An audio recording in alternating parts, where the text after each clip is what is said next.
Today's episode of the realest podcast ever is brought to you by Brandilly Marketing Creative. Brandilly MC is a family-run, black-owned design firm and print shop located in Raleigh, North Carolina. They've been around since 2001 and print everything from business cards to booklets to the famous stand-up banner that you guys see every week on our videos for TRPE.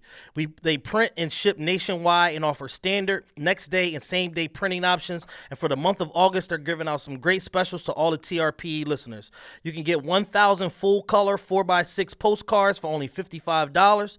You can get the retractable stand-up banner with a carrying case for only $125. And then the final special is 1,000 full-color business cards with any finish that you want for only $27. All of these specials are available by calling 919-278-7896 and mentioning TRPE, or by using coupon code TRPE at www.bmcprinting.com.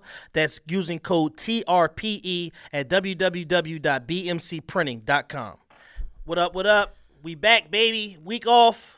Back in this hoe. a week off that it was impromptu. Impromptu week off, but we needed it. Yeah. We needed the week off, man. You know what I'm saying? We need y'all to appreciate this product for what it is and the hard work and the presentation that goes into giving y'all this show every week. In case you don't know, you're listening to the realest podcast ever. It's your boy C. Diddy. I'm Matt Matt. Almost had a regression. Take a week off, almost slipped up. We had like 10 days off. It was more than a week. It was more than a week. I'm gonna keep pushing this 1 week agenda. Can I go right into my y'all weird?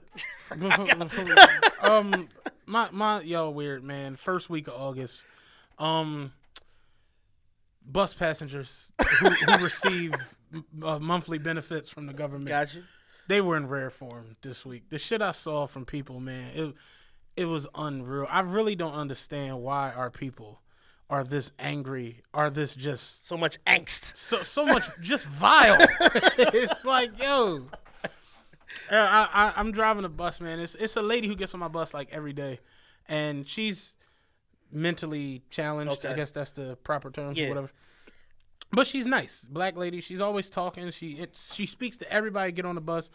She always giving compliments. I like your shoes. I like your hat. I like you. Yeah. And for some odd reason, man, this lady just snapped on her. They're like, bitch, shut the fuck up. Don't nobody hear that. I'm just like, yo. Cool. Like, for what? Right. She like, oh, she's always fucking talking. I'm like, dog, she's saying hi. She said she liked your purse, even though it's whack.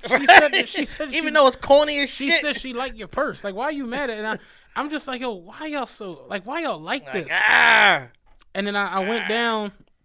Excuse me, I went down to the other end of the line and I came back up. The lady is screaming. I'm talking about physically screaming at me because the 3 rode past her. I'm like, this is the 54. I have nothing to do. I got nothing to do with that. Nothing to do with that. She just going off. I hate all you. And I'm like, I said under my breath, I'm like, man, this city needs something. and old head behind me was like, yeah, man, this city needs some prayer. I'm like, I was thinking more along the lines of an asteroid. like something has to explode. And he was falling the fuck out. I'm like, I really don't get why people come outside and bring that anger and that attitude with them. My child support check was late. My baby dad said he was coming at 4. The nigga didn't come till 4 days later. Yo. I guess that's what he meant by 4. Fuck everybody. I hate y'all. Yeah, it was a mess, man. Watching people, it was insane. I gotta pay my $18 rent today. It's like everybody got paid. I don't understand why they give them all money and then let them all loose at the same time. They need like this shit is crazy. What do you call it? They need to change the disbursement schedule. Like go from like the 24th to the 4th. And just like spread it out, just to make it a little less intense on the banks. I'm from shit. Penrose. If don't nobody know that shit, it's like we didn't have that shit growing up. It's not a diss, but it's just some of the shit I see now, like being in the northern region. Yeah, is like when I first started at something. I mean, I like Allegheny and Lehigh. Check day, 1st of the month, 3rd of the month. Lord. I'm talking about 6 o'clock in the morning. It's still dark outside. Motherfuckers is standing at the bank. Not even whispering like, yo, they don't open till 9, chief. They standing there. No, I gotta be first, G. And it had me on the tip like, yo, is it like first come, first serve with the welfare shit? Don't worry, they have more money. I'm like, if they gave you a check, I think it's good for 60 days. At least. It might be 180. It's just bonkers, man, watching some of it go on. It's like, Jesus. It's the same money if you come at 11. Or tomorrow at 10. It's like, what the fuck? But yeah, man, the attitudes and the angerment that the anger management is what needs to happen. But no, the anger and the attitude, man, that I see from people just in day-to-day life, yo, that I saw this week was like, why y'all this angry? Yeah. Like, why y'all this pissed? What, like why? Because it's Tuesday, motherfucker. Yo, I seen a nigga pull up. You know how people ride they bikes or walk in the crosswalk, and you can press the button to change the light to green. I seen a nigga pull up in his car and get out and go press the button. I'm like, fam, where you going? Like, why? Like, why is it that going, serious? Fam?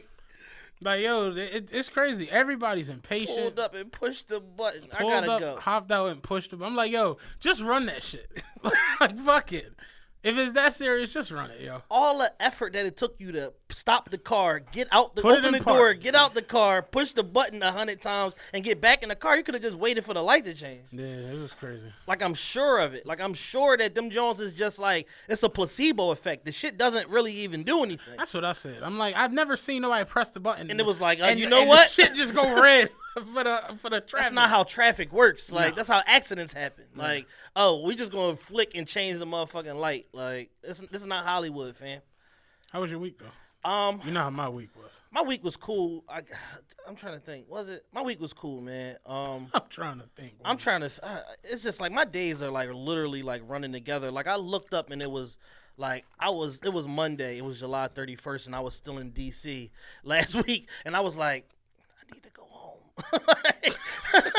I was like, why am I still here? Like, I had a hotel from Friday to Sunday, and then I went and got a whole nother hotel, and I'm like, why am I still here? I need to go home. When we were out Phoenix for the New Faces of Comedy joint, I told you my girl had flew out. Yeah. So Clint, we did the show, whatever. Then Bill Bellamy had us come to his joint, and whatever. Clint left. So Clint hit me like, he's in the city in Philly. So he's like, yo, where you at? And I was like, I'm downtown. Andrew, I'm still in Phoenix. Right, downtown. So I'm like, Phoenix. I'm downtown. He was like, where? I'm like, I don't know the name of this fucking street. He's like, are you being silly? I'm like, no, I don't know. It's hot as shit out here. I know that. He's like, wait, where are you at? I'm like, I'm in Phoenix. He's like, why are you still there? I'm like, I don't know. The fuck? What am I going to do back home? I'm like, I'm here. I got the discount on the room. I'm not going nowhere. The fuck? Yeah, so I was staying at the Lowe's. I leave the Lowe's and go over to the Courtyard. My man had the Marriott forms, whatever. Shout out to that shit. Got the room for $44. Yo, I got the code now. All the Marriott rooms. Shout out to Clint. All the Marriott rooms I can get for a crazy discount. I got the room. Remember when I was the hotel guy? Oh, dang. Was the plug. Everybody was coming to me for hotel rooms. That was hilarious. So I leave the Lowe's on 15th Street. I go over to the Courtyard. Me and my man, whatever. He get a room. I get a room. Check over there. He like, get a room $40 plus tax. Oh yeah, I need that. So I go over there. We go to brunch, come back, I fucking take a nap. I wake up like 8 o'clock, go to this spot called Barcode. Like, I've never been nowhere like this before in my life. Like, they have a brunch that runs from 11 to like 5. And then the day party starts from 5 like until or whatever. So I walk in there around like 8:30. It's all right. It's a couple people in there, probably like 80, 90 people. You look up at 9:30, it's like 230 people. You're like, where the fuck all these people come from? You look up at 10:45, you can't move. Like, and the spot holds like 700 people. Like, you can't move. I walk outside, and this motherfucker's coming from like both. It's two lines. They coming from both directions. It's like 200 people right here, 200 people right here, on top of the 500 people that's inside. I'm like, yo, it's time to go. It's time to exit DC. And then naturally, we don't exit DC. We go to another club down the street and continue fucking drinking. But shout out to Wayne and Tony from DC. They gave us like crazy hospitality all weekend, like rolled out the red carpet, man. Like, they showed us a ton of love, and just overall, like, the event was a success. We did first, like, this is the second one. I wasn't part of the first one, but this is like the second Philly to DC weekend. And basically what I'm gonna try to do going forward, I'm gonna try to do this shit like twice a year, like a summer joint and then like fall, winter type of joint or whatever like that, because at the end of the day, the shit is down the street. And the vibe of DC is so dope because DC has what Philly doesn't have, which is a black professional class. Mm-hmm. So if you go to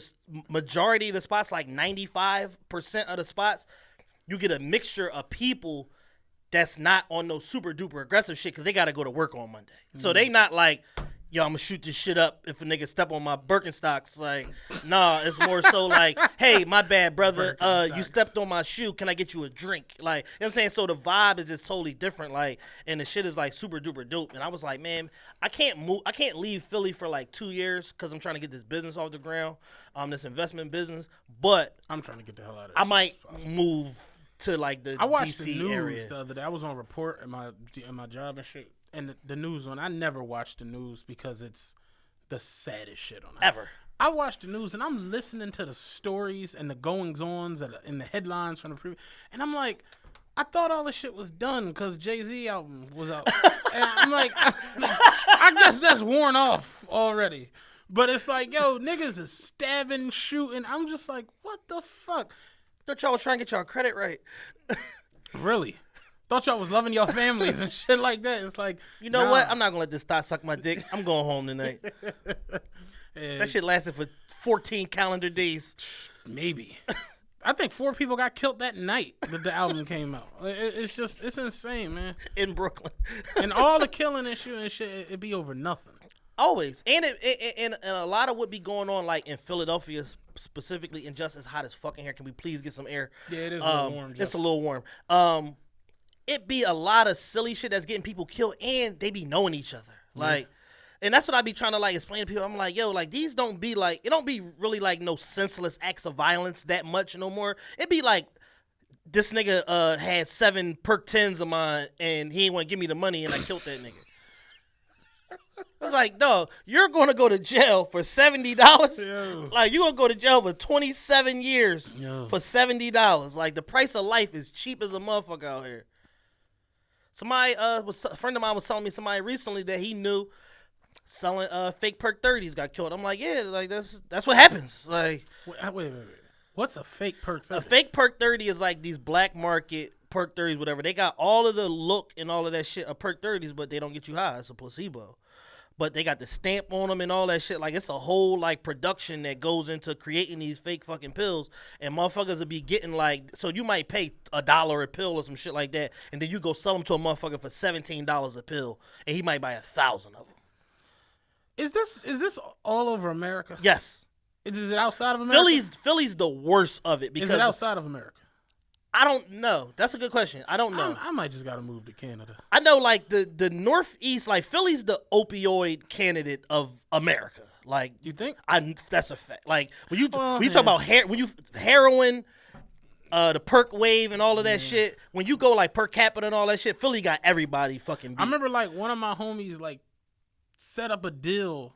This isn't my homie, but a nigga I know from the shop. Yeah. He like set up a deal with like 2 mutual homies and told them that it was like basically like he was trying to buy pills, he was selling pills, and he like middleman the deal and didn't like alert these niggas that they knew each other, so he could basically raise the price on him and then lower the pillage that he would get on him. So at the end of the day, he got like $50 and a perk. like and mind you, they like met at the joint, and like he was over here and he was here, and he was middleman, but then they seen each other and was like, wait a minute, is that my classmate from 6th grade? And like, is that LeVar? Is that you? And they figured out like what was happening, and then they both like X'd him out on the site, and then my man was like, I left him there, like I left him in West Philly, like I'm not even. I'm like, yo, that's really a crazy lifestyle. Yeah, man. I talk to these young guys all the time, and like, the middleman shit is like a thing. Like, motherfuckers are literally like preventing good business from happening because they want to middleman some shit. It's weird. When I lived off that block in North Philly, I like became cool with like the young, cause I'm a young dude and they see me, and then they see me on Instagram. So like all the little young movers and shakers, they know me, but they like over there with their lifestyles, and I'm over here. So they just like, I'm driving the bus the other day and like, coming down, Allegheny, and like I pull up to the corner and I see niggas. I open the door. I'm like, yo, what's up, cuz? I ain't seen you, man. He like, yo, what's up with you? Yo, you got any perk 30s? You know, I can get some perk 30s. I'm like, no. Like, why would I know this? No. Like, no. You know different type of niggas. You know somebody. You know a white boy, an Ambler that got some perk 30s, bro. That perk lifestyle is crazy. I'm glad that Meek has been like doing his media tour and speaking out against that shit. He like, yo, He's like, I was perked out. He's like, for a good 2-3 years, I was perked out of my mind, drinking syrup and all that shit. That's some zombie shit. The shit not cool. You know what I'm saying? Like, motherfuckers need to be on some get money shit or whatever, and not even nothing illegal. Meek just basically like saying like my career. I almost lost my career. Yeah, fucking around with perks. Yeah, exactly. It's just what it is. Yeah. Motherfuckers, I was listening at the shop the other day. Motherfuckers was arguing over like the best diss tracks of all time, and like a nigga in there was like, "Yo, straight him it down." Like that back to back shit has to be like it straight stopped him. Like it stopped him dead in his tracks. Yeah. He was the hottest thing like out of the young niggas, and it stopped him. He just did 250 and nobody cared. And real he shit. went gold in a month, and then a month later nobody cared. And he was like, that shit. It to hear him come out like, yo, I was on perks during that shit. I was fucking with lean. I'm away from that bullshit. My mind clear. I ain't fucking with that shit no more. Like, you know, hopefully down the road we make amends. Me and that man can reach out. Da-da-da. He's like, I'm fucking with me, and I'm like, yo, real shit. Like, you can't do nothing but right. The album is good. I'm literally, and I'm pretty sure. Look, it's what I'm listening to. Yeah, you know that's huge. Right. Like the album is good. Yeah. So, you know, I still don't get the bus pick, but I still don't get the bus pick. You want to recap Made in Philly? It was crazy, yo. When it was going on, my girl was like, "Ain't this the party that the guy said he was going to get you the ticket to?" And I'm like, yeah. She's like, so what? He didn't reach out? I'm like, he did. And he was like, yo, I'm going to get you the ticket. And I was like, I'd rather have the $75. Like, get the cash. Just give me the cash. And he never hit me back. Is it an and or thing? Yeah. Shout out to him. He never hit me back. I'm like, I just want the cash. Like, I didn't really think I was going to go to this thing. Yo, I didn't think I was going to have to attend. So, Deion Waiters had his annual Made in Philly dress up gala at Crystal T on Friday night, and this was like the biggest one by far. They had over 1,000 people there. A lot of people got left outside. I was told. I didn't go.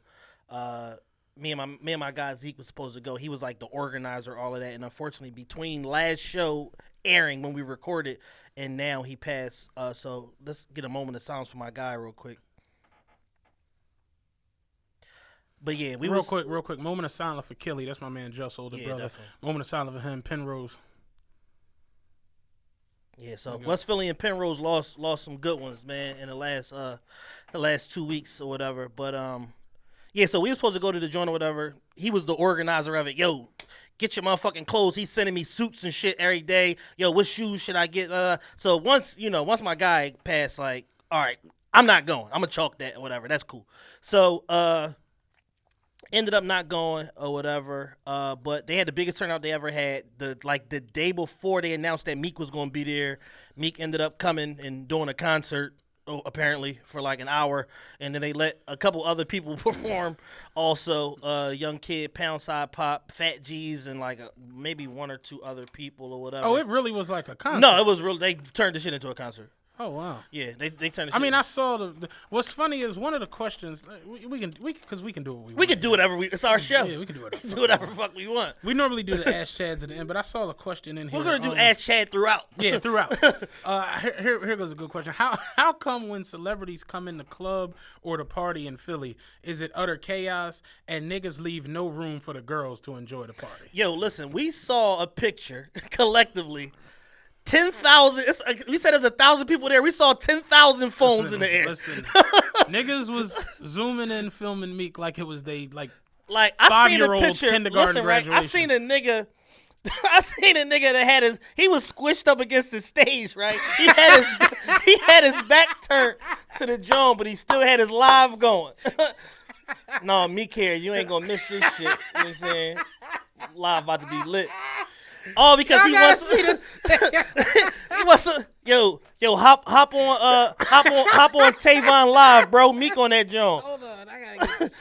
He like nigga like this, like, but then like you zoom in on the phone screen, right, and then you see Meek on the screen, so you know he live. Like, I'm going live. You know what I'm saying? I can't move. Y'all got me pinned up against this barrier, but I'm going live. This is tripping, man. I'm going live, dog. And that harkens back to, there's a couple disgusting Philly moments in party history that we got to cover. Last show, we covered like some good positive moments in Philly party history. Here's a couple disgusting ones. The Jeezy shit. Jeezy at the Vault. Holy shit. It was probably like a good 700 people there. Somehow 14,000 phones went up in the air. Yeah. And not only that, like, for those of you that been to the vault before, it's closed now. But like they had this elevated like half moon VIP area or whatever. Jeezy came in through the side door. He went up on the VIP joint or whatever like that. You got security over here, security over here. He's in the middle, and I think Tone Trump was with him. A couple other people, whatever. So, niggas are literally just walking up to the joint. Yo, Snow, what's up, bro? Yo, need this pic real quick. You know what I'm saying? Like, the shit was bad. Like, it was like, yo, bitches to the back. It's like niggas did the Michael Phelps swim move. Bitches to the back. I'm over here. I'm with the snowman and shit. So that was a pretty horrible one. 2 Chainz at Onyx. This is when 2 Chainz was like super duper on fire. Like his initial run, like riding around, I'm getting it, I'm different. Like that whole album cycle. Niggas was trampling the ladies at Onyx to get close to 2 Chainz. I heard, yeah. Move, bitch. Get the like. I thought Ludacris was there. Move, bitch. That's crazy. They literally. Stevie J. I heard about that one. Oh, Stevie J at the Mez. Yeah, I heard about that. Disgusting. One. Yeah. Disgusting. And he walking through the club with his shirt off, and niggas still like, yo, bro. I've never been like that with like celebrities. I don't give a fuck. Yeah, I like. Like I book celebrities to events and still don't take pictures with them majority of the time. Yeah. I could probably have a lot more followers if I did shit like that. I'm just like, I don't care enough. Like, hey, especially if I book a celebrity and we don't make money, fuck you. Get the fuck out the club. Go home. So that shit is just wild. But yeah, a lot of phones was up in the air. A lot of prosecutor, assistant district attorney, public defender suits was jumping off. That was funny. I saw people tripping, and then I saw people mad on the trip, and it's just like I saw people that looked real nice. Yeah, absolutely. I saw my guy Camaro Rob. Fuck you, Rob. Guy Camaro Rob was killing it. Rob. The I don't know what the material is, but the jacket, the velour blazer, the crushed velour type thing, it was fly. Rob's a cool. He came to my crib. We had a like dope ass convo, right. But still, fuck Rob. Yeah. Camaro, my man Camaro Rob. Wayne Ellington was my best dress for the night. Wayne Ellington was killing that shit. Who else? My guy Richie Rolex from North. He had dope gray suit on. My man PC had dope gray suit on. Here's the thing when it comes to these formal events. I saw a couple of chicks who looked really, really good. And I saw a couple that looked terrible. Yeah, my thing is this. If it's a formal event, you put on a tuxedo, you put on a nice suit, whatever. You can't put on, like, forces. Or, like... Stan Smiths. Yeah, like, you just can't... Like, you have to put on shoes. Yeah. Please. You, like, those big-ass spike... Yo, I saw a lot of dead bottoms. Them Jones, like them Jones was not red bottoms. They was dead bottoms because you wore them Jones a bunch of times before this shit, and you was like, you know what? I'm gonna just clean mines off and I'm gonna put them on. Want nobody know the difference? We know the difference. Them Jones is leaning. I've never really seen a pair of them I really found decent. I've seen a few, but then had like, some all black ones one time, and they were like all completely black. I was like, those look okay, clean. But the ones where it's like white lines and the front is pink and the back is orange, it's like, no, those is ridiculous. They got joints that's not even the spike joints. They got joints called the picks, where it's like crushed glass, like oh my god, it's like shards of glass glued to the fucking shoe.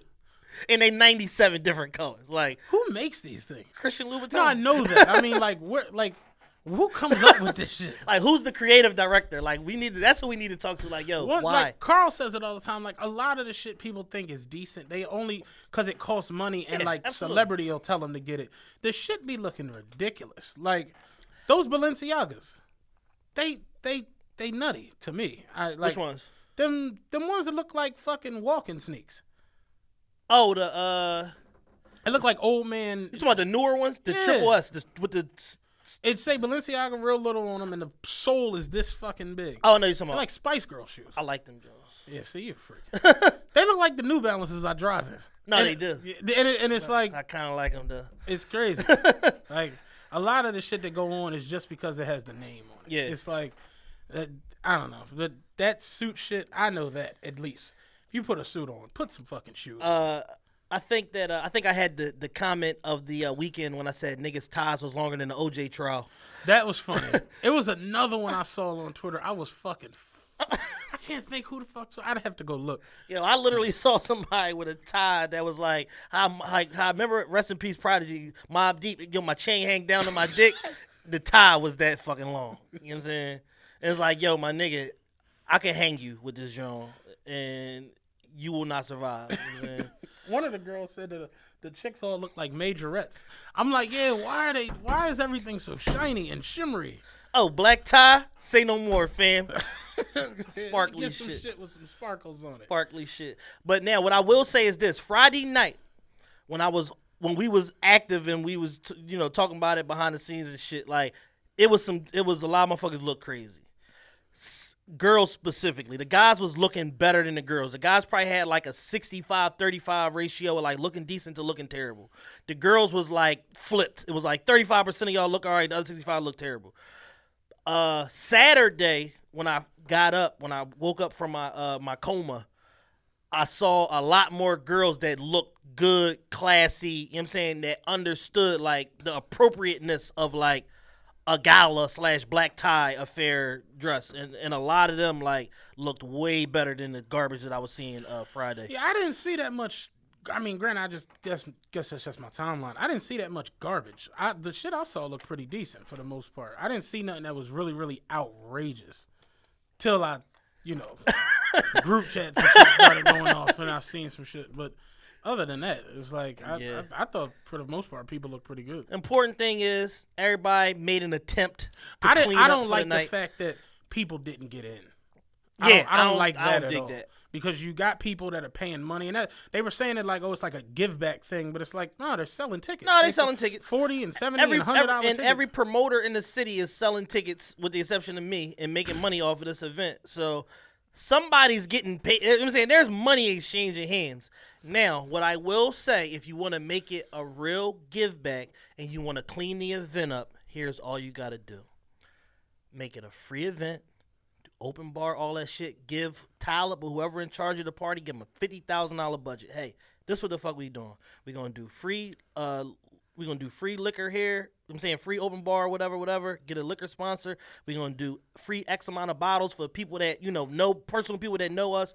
But it's invite only. You gotta know somebody directly involved in the event to get in. And if you're not dressed right, we turning you away.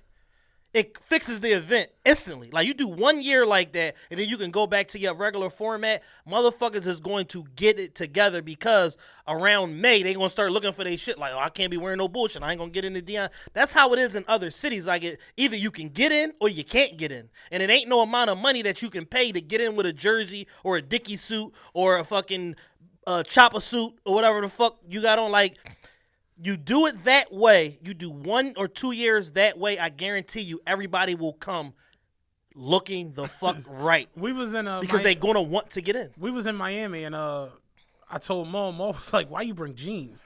And I was like, wear them when we go to the club. He was like, jeans, nigga? He's like, put on like some shorts. I'm like, can't wear shorts. Can't wear club shorts in in Miami. club. He was like, bullshit. I'm like, no, I'm positive. This is when it was his first time down there. I'm like, no, I'm positive. You can't wear jeans. But that's anywhere in America. This nigga was like, I just watched a video. Lil Wayne was in Live with shorts on. I'm like, you're not Lil Wayne. I'm like, what the fuck? Lil Wayne's how many worth Carters have I drunk? Like, what the fuck are you talking about? I just seen a video. Yo. You gonna fucking reference one of the 4 biggest rappers of all time. I'm like, yeah, because I'm about to drop another drought. Like, what the fuck? Like, yeah, of course, Lil Wayne. It's Lil Wayne. Absolutely. He getting in anywhere. Also seen Lil Wayne at the club with pajamas on before. The fuck? You think Michael Jackson wore pajamas to court with a Captain Crunch jacket. Nigga, you try that shit, they're going to book you for contempt. I was running late. Tired. You know, say had a long night. I'm saying the monkeys wouldn't go to bed last night. Fucking Bubbles wouldn't lay down and shit. You know what I'm saying? I just had to. Fucking giraffes wouldn't shut the fuck up. Listen, I done gave these motherfuckers arugula, spring mix, all type of shit. They would not go to sleep, man. You know what I'm saying? So I'm here. What do y'all want, man? Do your best. Do your best, you're honorable. I finally get to sleep. Fucking rhinoceros making noise 3 o'clock in the morning. I mean, you try getting rest with a whole motherfucking petting zoo in the backyard. You tell me you gonna have your sleep number correct. The monkeys wouldn't go to sleep. Motherfucker. Lil Wayne had shorts on at Live. You fucking right, he had shorts on. Like Wayne fucker, he's performing. Of course he has shorts on. Funny as shit, bro. One of the best times I ever been to Live is closed for the summer. For those of you out there that don't know, Live is closed for the summer. They doing like a $10 million renovation, and they trying to like get their lease right or whatever, figure out what the fuck they gonna do. In the meantime, if you're in Miami, go to Aura on Sundays. My man Javier got that shit on Smash in there, varsity league. So they one of the best times I ever been to Live. 2 Chainz's birthday party at Live. This motherfucker had like a 90-minute concert. Him, Lil Wayne, Travis Porter, the kid Schoolie that was signed to him, and Bankroll Fresh. Rest in peace, Bankroll Fresh. That shit was dope as fuck, man. And like Lil Wayne like literally walked past me. I was like, it's Lil Wayne. Nigga walked right. They cleared somebody was sitting in the section. They was like, no, you gotta get the fuck up. Clear the section out. He was standing, him, Mac Main, like a couple other people, whatever was with him. Nigga was just in the crowd, just fucking chilling. I'm like, it's really his city. Do whatever the fuck he want.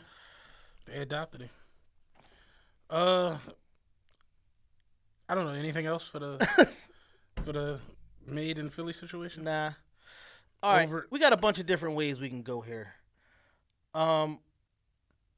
We did our Made in Philly recap, right? All right, we got a lot of different ways we can go here. So, Amber Rose said y'all ugly.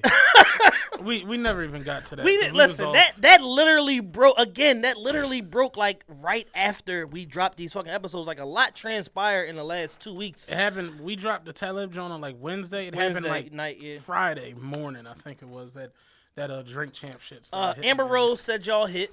I tend to agree.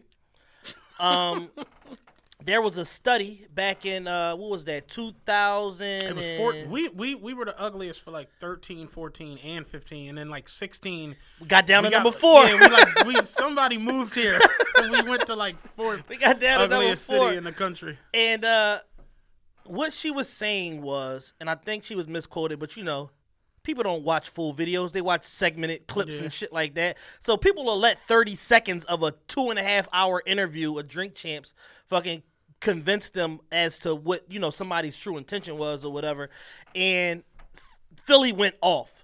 Oh, you hit this, that, and the third, and blah, blah, blah. And they putting up pictures of her when she was 11 versus pictures of them when they was 28. And it's like, sis, like, if you put up they definitely was digging up her 3rd grade pictures. If you post you put your picture up from that background and see how hit you was compared to how hit she was. Mind you, this is a 10-year-old. This is child pornography if you're looking at it in that way. Exactly. So if you post your picture with the sparkle background next to her picture with the sparkle background, you still more hit. You know what I'm saying? At no point in life is there a point where the majority of y'all are less hit than are less hit than Amber Rose.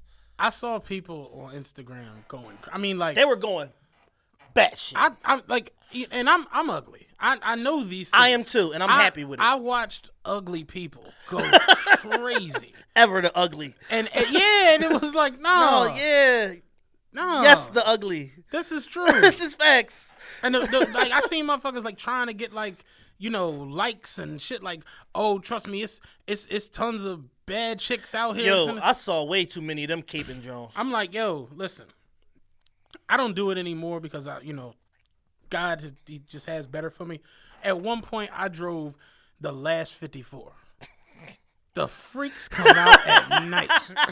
When I'm talking about 11, 12 o'clock down there. Man, listen. It's like, yeah, it like, I didn't understand the whole people see me, they think I'm from somewhere else shit. It's like, but that's some old school shit. Like a nigga like see a chick and be like, you ain't from Philly, you from Cal. Like that was like you remember that shit? Yeah. Like you be like 15, you be those like gallery days. Yeah, like you ain't from here, you from Minnesota. And she like, no, I'm from the 1800 block of Oakdale Street. You like, oh shit. Oh damn, you gonna be easy. So I mean everybody got mad at Amber Rose, but I'm like, listen, at the end of the day. Go to the first Ludacris video we ever seen her in. Go to the different VMA awards and all that shit that we seen her at. Get the fuck out of here, y'all better than Amber Rose. Eat a dick. You're lying. I said, what we not gonna do is act like Amber Rose ain't bad. That's what we're not gonna do that. We're like, y'all was tripping for like a good 4 days. Like, oh, she smokes cigarettes. You don't smoke cigarettes. You still hit. Yeah. And here's the thing. Amber Rose is a professional fucking troll on social media. She pretends that she's not trolling y'all. She knows exactly what the fuck she's doing. And in her world, the name of the game is fame and attention. So the more y'all talk about her, good, bad, or ugly, she's still winning. Because when you go on them fucking Alexa searches and all that shit, and her name is like in the top 5 and all that shit, because y'all keep fucking dissing her, she wins. Yeah. Because somebody out there is going to say, hey, let me give Amber Rose some fucking money to do such.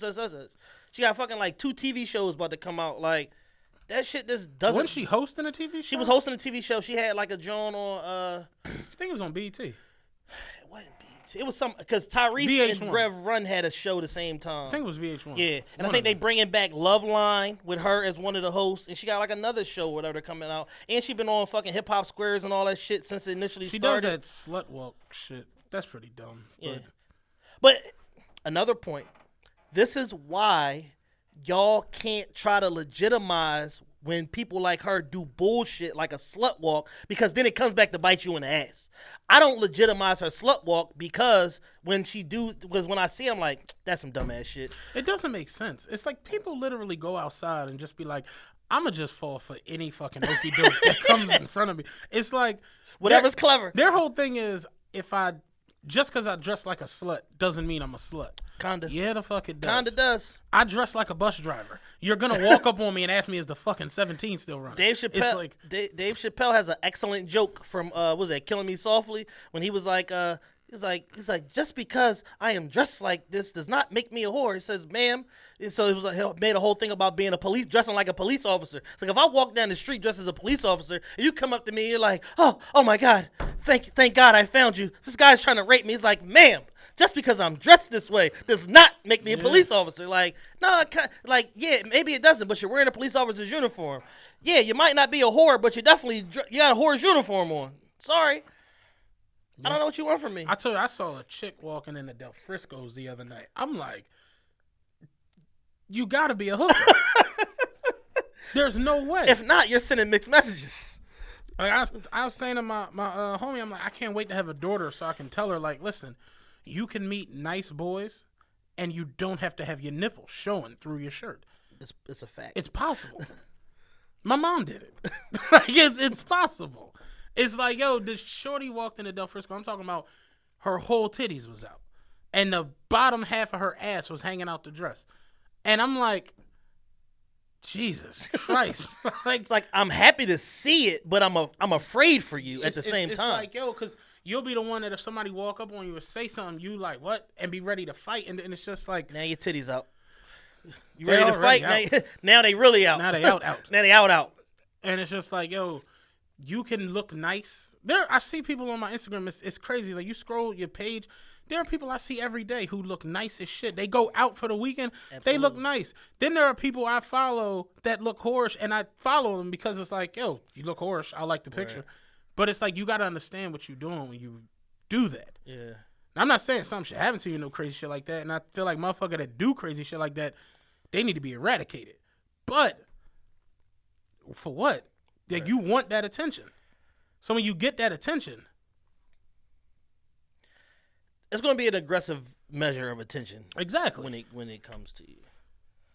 There's a whole social media movement of the, would you let your girl go outside dressed like da-da-da-da-da? Like, you see them posts all the time and shit, and it's like, no matter what answer you give, it's like a feminist trying to trick you into, like, saying some sexist shit or whatever like that. And I'm like, well, I'll be misogynistic, sexist, all the above, because any woman that want to be with me not going to think it's appropriate to dress in that manner.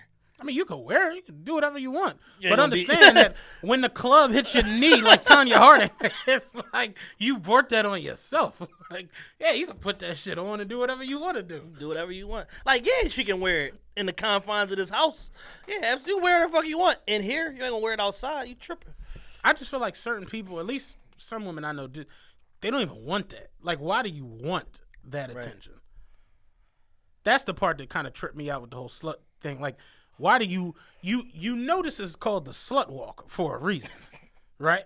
You know this because the key word here is slut. Yeah. It's like, why do you want that attention? No, but we walking though. Oh no, because we can do that and it shouldn't be. No, but y'all sluts walking. That's what makes it different. Y'all sluts walking. That's what makes it different. Usher's on like lawsuit number 18 now. Yeah, Usher tripping, man. Usher apparently has known that he's had herpes for several years now.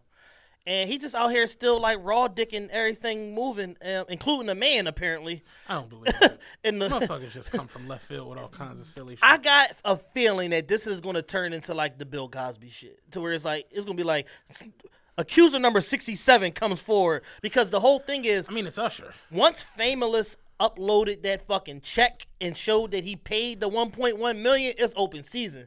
Anybody that fucking like play basketball with the nigga is like, oh no, he got basketball sweat on me. I might have herpes. I don't know. I gotta get checked, but I need $300,000 before I go get checked. Like it's just gonna be like a continual joint. Like every week they coming out like two to four at a time. Like they popping up like, yo, I think Usher gave me something back in like 1974. Like every week it's a new fucking accuser, man. Like this shit is bad. I honestly, I was telling my homie last week, I know this is going to sound bad, yo, but I'm really cool with, like, the legends. When they get to legendary status, just dying. Like... it can only go bad from there. It only can go down. Like, and that's the one joint with, like, Biggie and Pac. It's sad that they left. Even Pun, too. Eazy-E, too. Yeah. It's sad that they left and they gone, so you're not going to get anything else from them. But... they legacies they're just up there forever. Like Eazy-E didn't live long enough for us to see him doing like a Roto-Rooter commercial.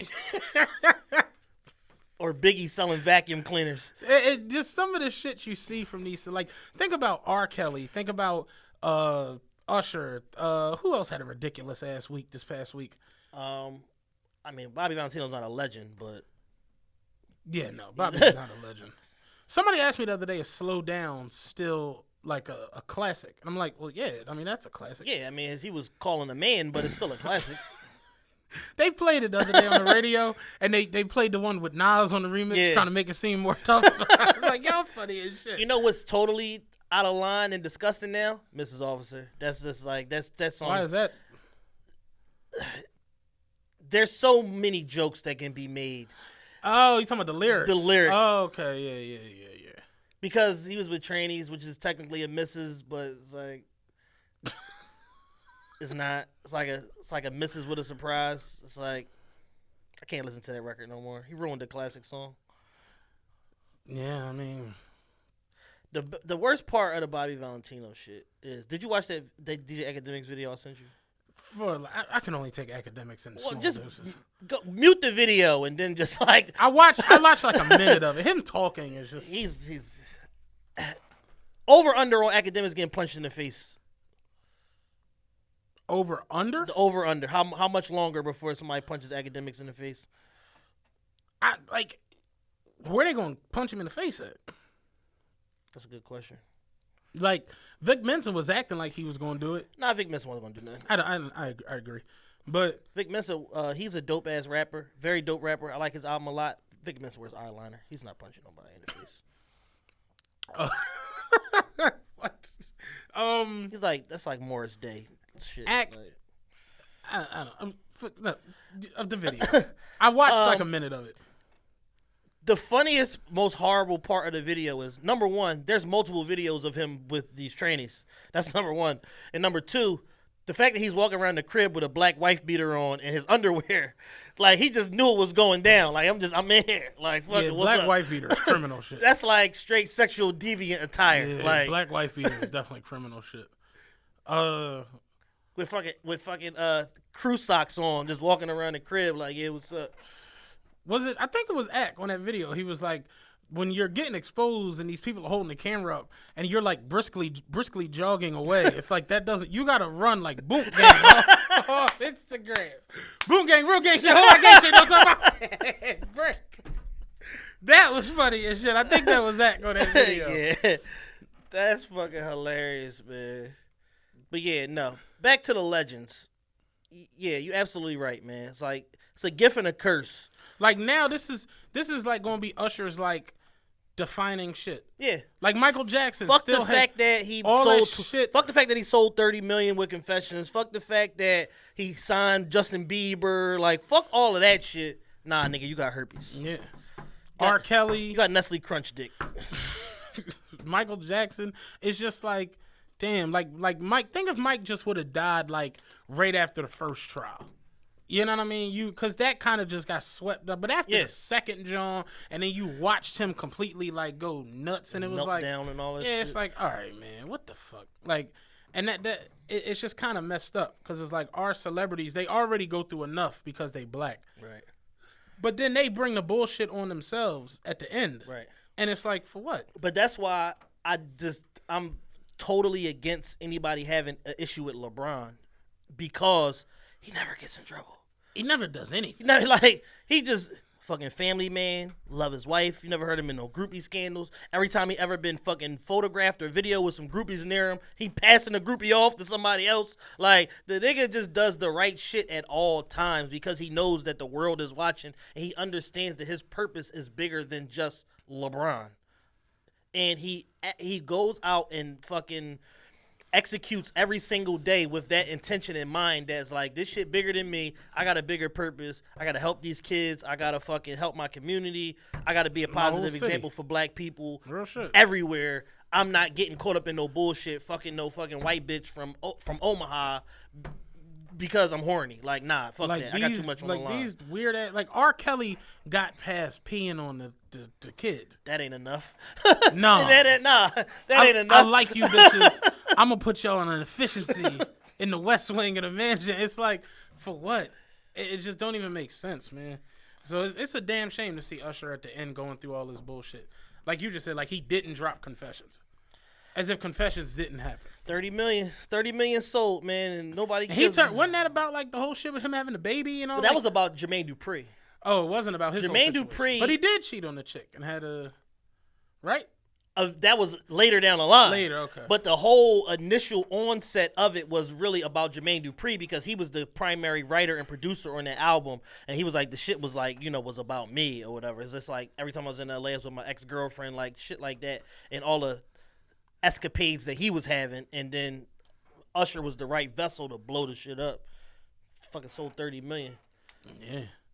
A lot of careers got created off of that album. Yeah, hell yeah. Fucking Rico Love, first record ever was Throwback. This was it, the second track on the album? That shit like solidified Lil Jon as like producer of that little decade. Yeah. Like, he already had every rap smash at the moment, Freak a Leak and everything else.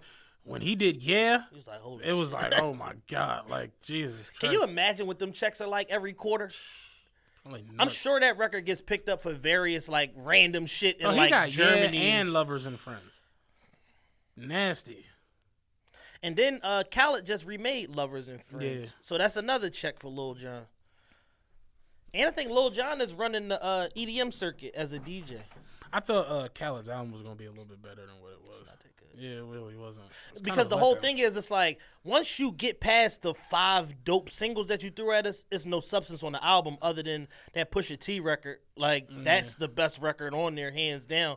But the rest of the shit is just like, nah, we heard this before. Khaled's album's not that good. All right, real quick. The other day, last night, I think, I don't know. My days are running together. My man Ish, happy birthday to my man Ish. He is a supporter of the show. Follow him on Twitter at realestish ever. He asked me, was Bulletproof by Young Dolph a top 5 album of the year? And then Chad asked me, was Bulletproof top 5 album and you was like, what? And I said, I don't even know what that is. My reaction was, hell no. Matt's reaction was, what is that? So, best albums of the year so far, we're first week of August. What do you got as the best, I don't know, 5 to 8 albums so far? I don't have anything written down. Okay. I didn't even expect this. Just freestyle. This is on the spot, impromptu. Are we talking rap or anything? Anything. Whatever moves you this particular year. Albums, though, not like mixtapes and shit. Okay. Rick Ross. Absolutely. Damn. I really enjoyed More Life. I really, really liked More Life. Bruno Mars was last year, right? Mm-hmm. Okay, so not that. What else came out this year that I really, really liked? Not a lot. Meek. I really, really like this wins and losses shit. What the fuck else happened this year? Oh, Pretty Girls Like Trap Music. That's really good. I really like that. I forgot about that one. Migos. That was last year. No, that was January. It was January. Yeah. We good. But that's how far along in the year we are that Migos is like, yo, what the fuck? So Migos, Culture, Pretty Girls Like Trap Music, More Life, Damn. What's the name of Rick Ross shit? Rather You Than Me, Wins or Losses. I haven't heard any real good R&B like that stands out to me. Yeah. Like I still listen to Bruno shit like on occasion. The what else have I recently downloaded? Let me look real quick. I don't really like the album, but Unforgettable. I'm gonna put that as an album. That song. That one song. That's the is biggest. As good as some album. That's the biggest and best song of the year. Like it's like Bad and Bougie was the best song of 2016. Unforgettable is the best song of 2017, and I don't see nobody coming out with a record better than that. Yeah, no, because Future's albums was last year. Hendrix and all that. No, it was this year, March. Oh, well, if that's the case, then which one is the one I really like? Hendrix. I really like Future. I really like Hendrix. All right. So, yeah, I'll do Hendrix, Unforgettable as an album, Rather You Than Me, More Life, Damn, Wins and Losses,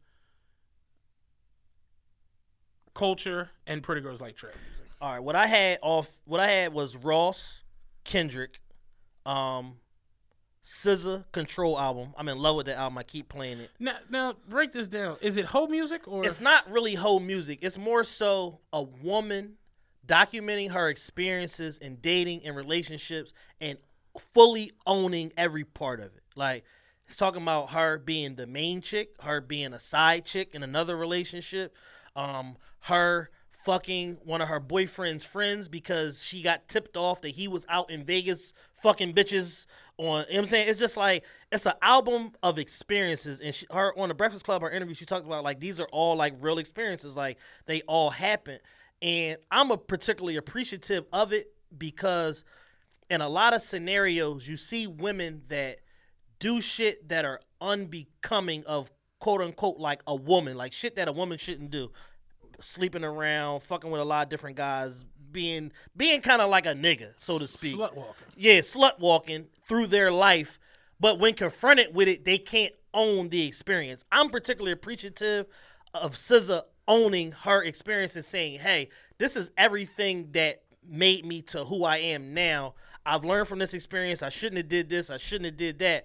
But it happened.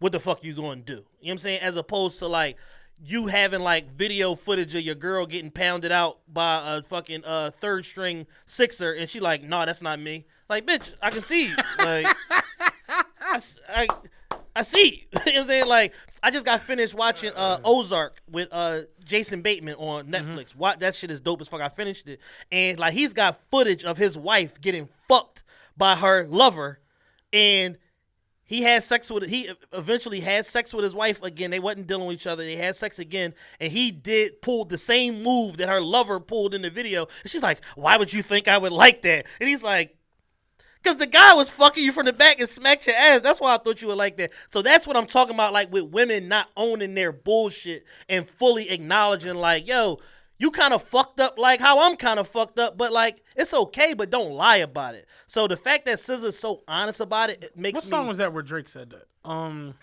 joint with Rihanna. Off Take Care. I've asked about you and I've heard some things. It's called Take Care. Yeah, Take Care. That fantastic record. It was one of the best records they ever did. Yeah. So it's like, I'm gonna check this SZA shit out. My girl plays it. This shit is good. And I see everybody else playing it. It's good, man. A lot of hoes I see playing it. It's good. Well, alleged hoes. Alleged hoes. But it's like it's everything. It's like songs about love. It's songs about being a side chick. It's songs about doing hoe shit. Like, it's songs about like just being a woman, period. Was Cranes in the Sky this year? Last year. Okay, that's amazing. I was about to say that's not bad. I haven't heard it, but I don't know if anything's better than that. Cranes in the Sky was good. So Ross, Kendrick, SZA, Culture, Meek, More Life, I liked Future and Hendrix. I like Future a little bit more, is more aggressive, and Thugger Girls by Young Thug. I didn't really get into Thugger I love that shit. I don't think it's better than Pretty Girls Like Tragedy. No, it's not better. But I just, for whatever reason, when you making these fucking lists or whatever, you forget something that, like, in the beginning of the year, when they was, like, around, like, April, March, people asked me what are my best albums, and I kept forgetting Ross. And I'm like, how the fuck do I keep forgetting Ross? Because Ross always got good product out, so it's, like, easy for me to, like, forget him, so to speak, or whatever. But Pretty Girls Like Trap Music might be the best shit out of all this shit. It's not better than Damn. Well, you're absolutely right. It's not better than Damn, and it's not better than More Life. I know people didn't like More Life. I personally think I like More Life a lot. I was listening to Lose You the other day. I played it like 30 times back then. I'm just like, damn, Drake has monster records on there that he's just not supporting. Drake really is just like, I'm Drake. I'm hosting awards. I'm not pushing no album. I'm not doing no videos. Holla back. Y'all gonna get that shit regardless. I already broke all the records. I really don't give a fuck. Exactly. Like, yeah. But that More Life is really, really, really good. So, yeah. But we pretty much in the same ballpark with albums. I'm gonna check that SZA shit out. I really didn't like Khaled John. Did you see Uzi Vert just went like double platinum with the XO tour. Yeah. And Bad and Bougie is now 4 times. Was it 4 or 5? Holy shit. It was 4 months ago. Yeah. So Bad and Bougie is 5. The Weeknd song The Hills just went 9 times platinum. What's crazy to me though is how French, because I was saying it to who the fuck was I talking to the other day about it? Was it Ra? I think it was Ra. Might have been Ra. It's either Ra or it was Ra. The French will drop a song that will go crazy, but then the album come out and it doesn't do well. Yeah, and I don't understand that. Like, why does that happen? Well, figure his first album he had bangers. I was listening to his first album the other day. He had the joint with Nicki. He had the street joint. He had I don't worry about nothing. That shit. Yeah, he had the Trap House joint with Birdman and Rick Ross. The big song that shit went like double platinum. Yeah. With Drake and Wayne. Pop That. Pop That is probably one of the biggest singles for a rapper out of the last like 8 years. But then the album comes out, it does 40,000. Right. And then you come to this album, Unforgettable is like 2 times platinum now. Yeah. It's the biggest. And it's like number 1 in like every 80 fucking markets. Country. Yeah. But the album comes out, it does 56,000. It's like, I don't understand where that break, that disconnect. I think that there's just probably a perception of French Montana as not making good albums, so people just aren't excited when he puts albums out. What's the first joint? Excuse My French was real good. Right. I thought it was a good ass But album. I think it's like a perception thing. Like people just have it just came off Mac and Cheese 3, which was real good. So yeah, I think people just have it in their mind that like, oh, French Montana, whatever. And they just, you know what I'm saying, for whatever reason they don't support his albums. But French Montana is like a modern day kind of like Fat Joe, where it's like he always got a hot ass major crazy record out somewhere. And this is a defining record for his career to this point. Like he's had good records before. Pop That, the Joan Wale, all them other records and all that shit. This is a defining, like, motherfucking artists cut their arm off to have this fucking record. Mm-hmm. That's how big this record is. Yeah, I mean, I didn't watch the new episode. You want to talk about our struggle? I'm gonna watch it when I go home. You want to talk about our struggles and issues with power and how it's us versus the world. That's how this shit but people are slowly turning around. People are turning the corner with us. All right, where me and Matt are with power is this. We've been at this point since like episode 2 of this season. Real quick before we go into this, I just now peeped this. I got ESPN on the screen here in the studio. This shit says NBA Africa becomes learning ground for young players, and then they have Porzingis and Dirk Nowitzki, 2 white men standing there. That's fucking 2 white foreigners for NBA Africa. That's crazy. But yeah, go ahead. My fault. I just happened to look up and see that. So, where me and Matt have been since about episode 2 of this current season with Power is that I was kind of there last season. We hate it. The way 3 ended, I was just like, we hate it, but we're too invested and too far in to stop watching it. So we're going to just complain our way through the rest of the season. So for those of you that saw last week's episode, it was the one with Mir and Steph, when we was really talking about power. Oh, you're talking about the episode? I'm talking about the actual episode of Power. I thought you were talking about the podcast. Yeah, no. The one that aired the last time we were here recording a show. What the fuck happened in that show? Was that the one with Ghost and the one with Ghost and Kanan together? Yeah. Ghost and Kanan were bosom buddies for 22 minutes of the last episode of the show. and it motivated by money and his disgust for Jukebox, Kanan turned on her and killed her to free Tariq and let him go. Yeah. But somehow, when you fast forward to this current episode, Tariq's still a fucking young dickhead. Like, yeah, see, I ain't watching you. Like, what's Kanan's last name? I don't even know. Because he told Tariq, I'm Kanan, whatever fuck my name is. I'm a piece of shit. I'm a piece of shit. I killed my own son. Go home with your daddy. Yeah. It was just so weird. Like, they running around robbing stash houses. Robbing Tommy's stash house. Tommy's stash house. And the fact that Tommy's the fucking supplier for the New York City market, and he got like 3 like bum ass niggas like man in the stash house. Like, how are y'all getting snuck up on by Kanan and Ghost? Yeah. A dead man and a nigga that was just in jail. How are y'all getting snuck up on by those? Ghost literally left the jail and like went to the club and then robbed the stash house. All in one episode. Like, it's crazy, man. They still haven't resolved the Homeland Security agent getting killed. The only good thing about last episode was Angela wasn't in it. Yeah, she damn sure wasn't. There's no Angela Valdez in the last episode. And it's just like, I just don't get where this is going.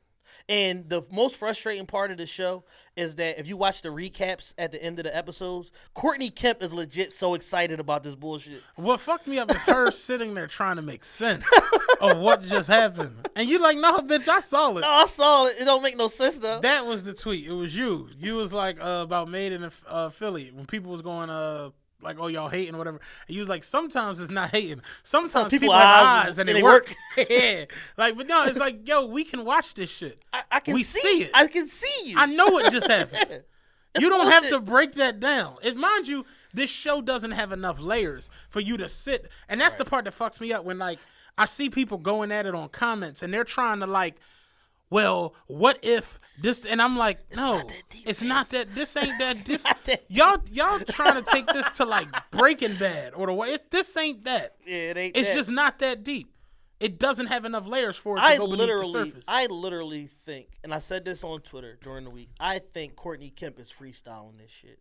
It seemed like it at times. I think she's figuring it out week to week. Like, oh, people like this, people didn't like this. Well, we're gonna do less of this. We're gonna do. It's like whatever the fucking people react to or whatever on these message boards and shit. She's like, all right, write that into the episode. And I know this shit was recorded months ago, but she must have like some focus groups or something that watched the show and like on a week to week basis and like told her some shit. And she just, the writing is so bad, man. Yeah. It's so bad. And she's so excited about it, like legitimately excited.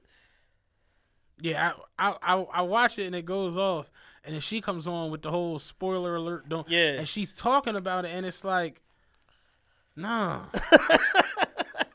Like, didn't Ghost kill Charlie Murphy that episode? Was that the episode before? No, that was the last episode. So all of this shit happened in one episode.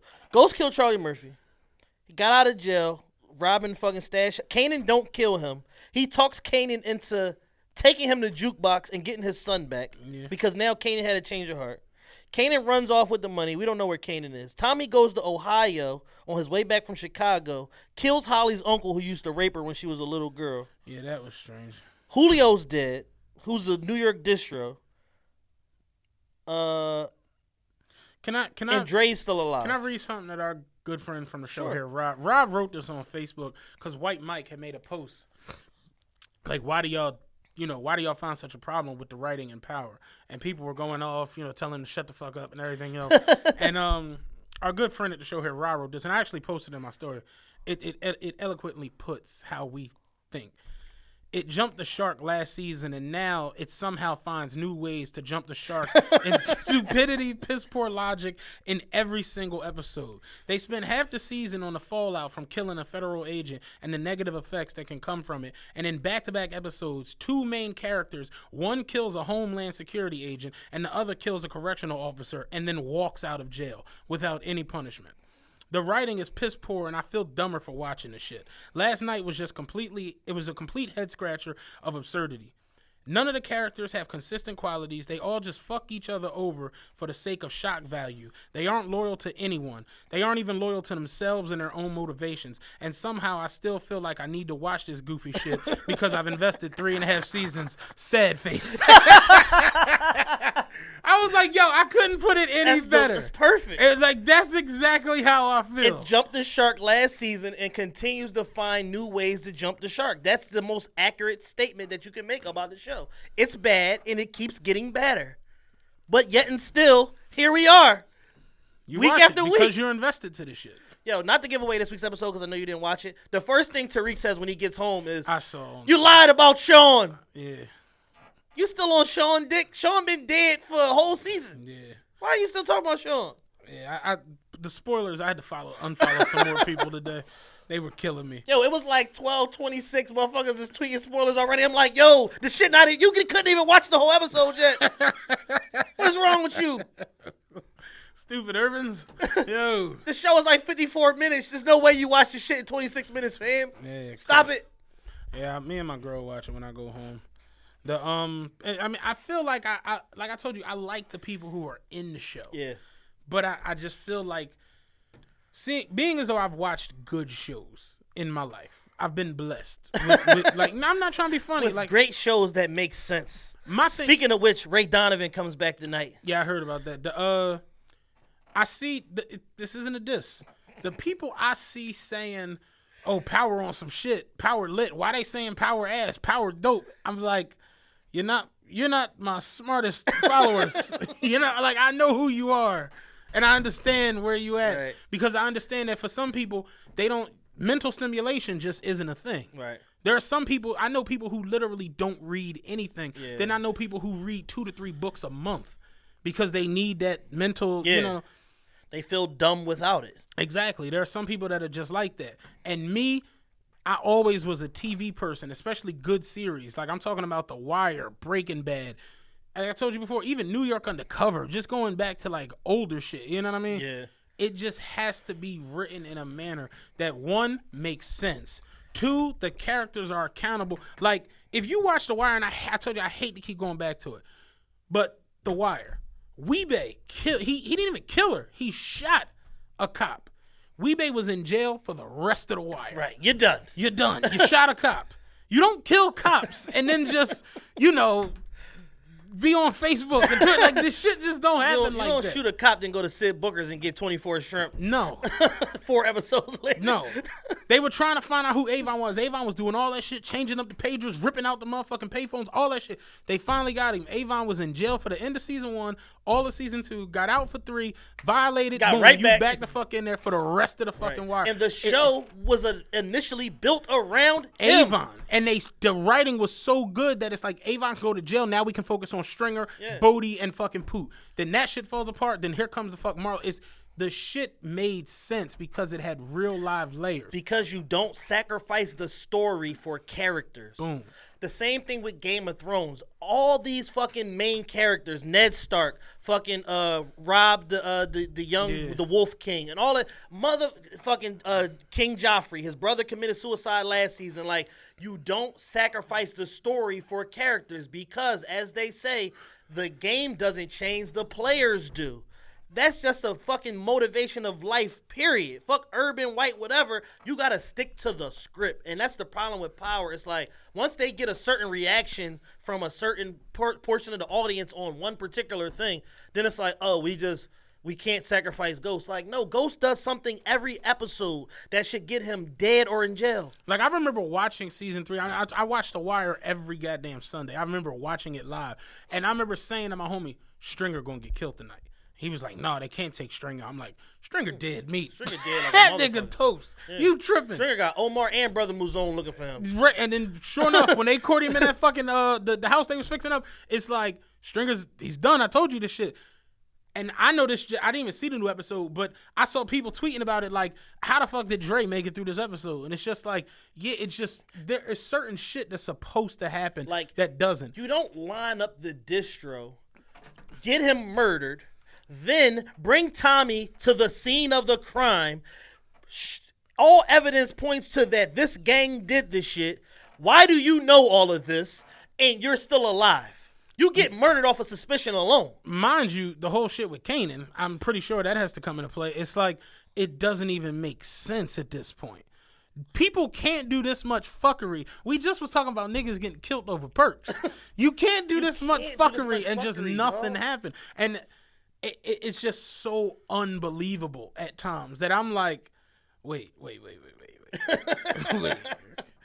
Ghost literally went the whole season in jail trying to act like he wasn't Ghost. And in the blink of rage, beat a correction officer to death. Yeah, somehow. Changed his clothes, and they let him out the jail. Somehow Biscuit and Tommy's dad decided to have a change of heart and help him. No. What are you doing? Change your plans, buddy. Change your clothes. Yeah. Like, it just doesn't make sense. Like, Tommy stabbing Homeland Security in Proctor's apartment. What the fuck did Proctor do?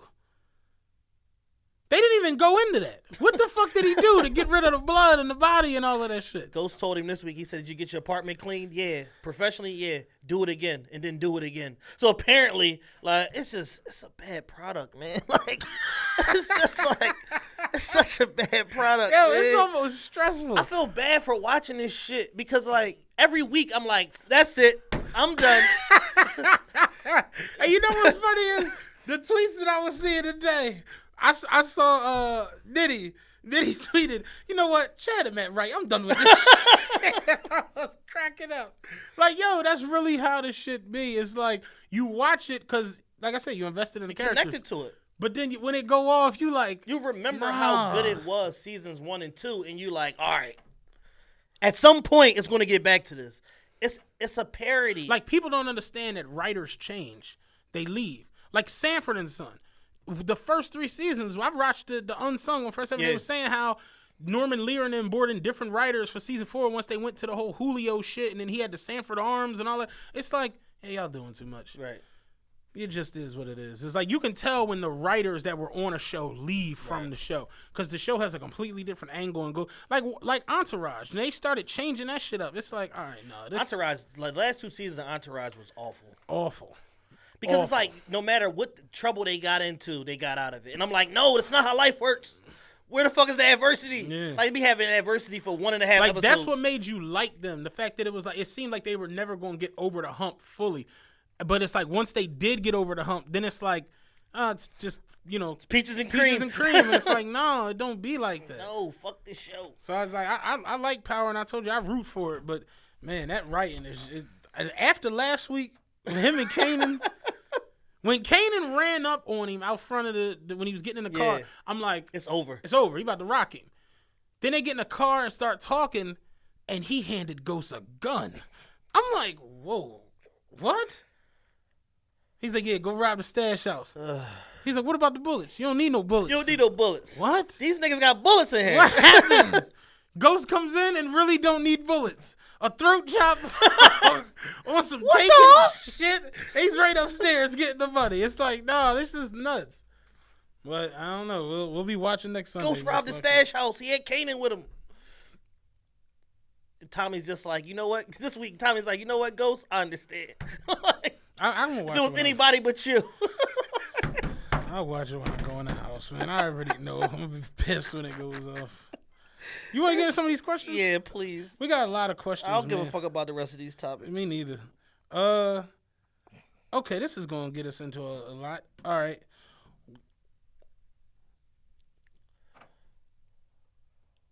Hell, I was about to go into the hellos. Hello. She says, I'm assuming this is a woman. She says, why does it seem like everybody is so into the interracial dating thing? She's like, as a black woman, I almost find it as an insult that so many white men approach me. Oh, shit. Jeez. Woo. You're still how do you really feel? You're still at a dune day. Like, join the rest of us, baby. Oh, my God. We over here at the interracial cookout. You still at the Dune Day, baby. Shit. I saw the rooftop of Dune Day on Instagram. She must be there right now. She must be at the rooftop of Dune Day. Reporting live from rooftop of Dune Day here. Hello. You want to handle the interracial? Shit is rough. We've gone over this topic before. I'm the wrong person to talk to about this, man. I think I've chronicled that I'm 25% white. My grandmother is white. My great grandmother is white. I'm fucking as light skin can get. Listen, man. This is, and it was another question in here about dating.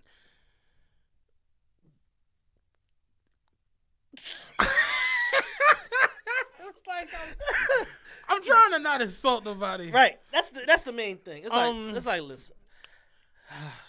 I don't have a problem with interracial dating at all. I don't. I told you I have a white uncle. I have white friends. I once dated a white woman. Date whoever you want. Date good people. Listen. This is where I was going. Date, like Chad says, good people. Find someone who enjoys being around you and you enjoy being around. Love and all of those type things, they don't have a color.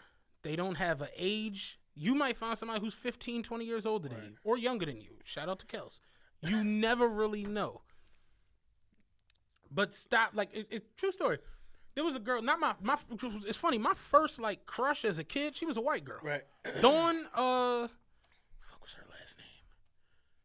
Pomponi? I think it was Pomponi. Yeah, she was Italian. She was, man, listen, I was in love with this Italian girl when I was in high school. She used to wear snakeskin, like, cowboy boots. Yeah. This was like, late 80s, early 90s. Early days. Yeah.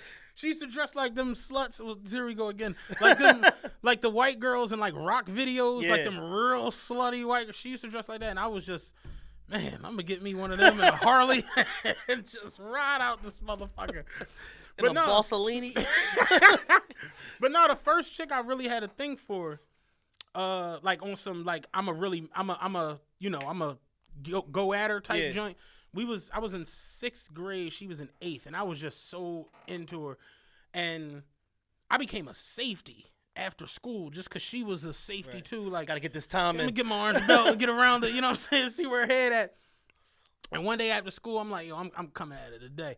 And I mean, I laid my game down quite flat. You know what I'm saying? Like, Sweetness, where you parked at? Like, I was on it.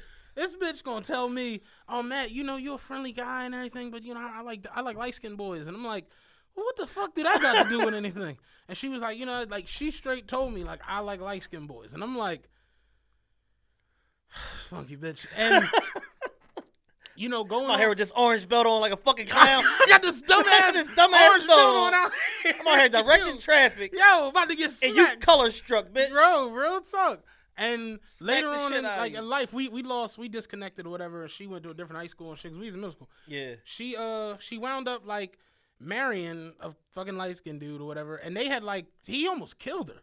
Like they had like this whole big domestic shit. And I remember Ross was like falling out because I was like, you see that? Light skinned boy. Everyone's like, yo, you're a piece of shit. Like, I'm like, no. Our fault, not mine. I'm like, no, because it's like you people had this thing where it's like, oh, I'm only going to find what I want in this. And it's like, no, that's wrong. That's not how life works. Like, it doesn't work. At the end of the day, you got to identify qualities in a person. Exactly. That match up to create shared values so that what they like and what you like have some sort of crossover, you know what I'm saying, into where y'all can enjoy those things together.